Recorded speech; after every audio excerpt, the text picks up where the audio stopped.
উত্তর জেলার ধর্মনগর সরকারি উচ্চতর মাধ্যমিক বালিকা বিদ্যালয়ে 2 দিন ব্যাপী লোকসভা নির্বাচনী মহড়া তথা মকপোল অনুষ্ঠিত হলো। নির্বাচন কমিশনের নির্দেশ অনুযায়ী সব কাজকর্ম সতর্কতার সঙ্গে করার পরিকল্পনা গ্রহণ করা হয়েছে।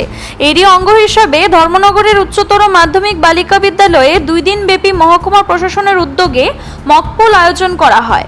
মোট 279 জন প্রিসাইডিং অফিসার এবং 229 জন ফার্স্ট পোলিং অফিসার সহ মোট 508 জনের প্রশিক্ষণ দেওয়া হয়। বিদ্যালয়ের মোট 12টি কক্ষকে বেছে নিয়ে 6টিতে মৌখিকভাবে এবং বাকি 6টিতে ইভিএম এর মাধ্যমে প্রশিক্ষণ দেওয়ার ব্যবস্থা করা হয়। মহকুমা শাসক শ্যামজয় জমাতিয়া জানান, বুধবার সেকেন্ড পোলিং এবং থার্ড পোলিং এবং গ্রুপ ডি এর প্রশিক্ষণের ব্যবস্থা করা হয়। আজকে এবং কালকে, আজকে হচ্ছে 26 মার্চ, আমরা এখানে ফার্স্ট ফেজ ট্রেনিং করাইতে যাইতেছে যে প্রিসাইডিং অফিসার এবং ফার্স্ট পোলিং অফিসার।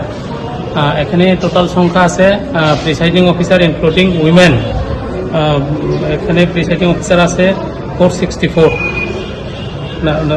এখানে 279, তারপরে ফার্স্ট পোলিং অফিসার আছে 229, টোটাল 508। এখানে আজকে এই ধর্মনগর গার্লস হায়ার সেকেন্ডারি স্কুলে টোটাল 12টা রুমে আমরা ট্রেনিং করতেছি।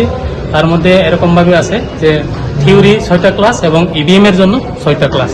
আবার আগামীকালকে আমাদের এখানে 27 মার্চ, আগামীকালকে এই জায়গাতেই আমাদের আবার ট্রেনিং হবে, তখন second polling officer, third polling officer এবং গ্রুপ ডি, আগামীকাল 27 তারিখ।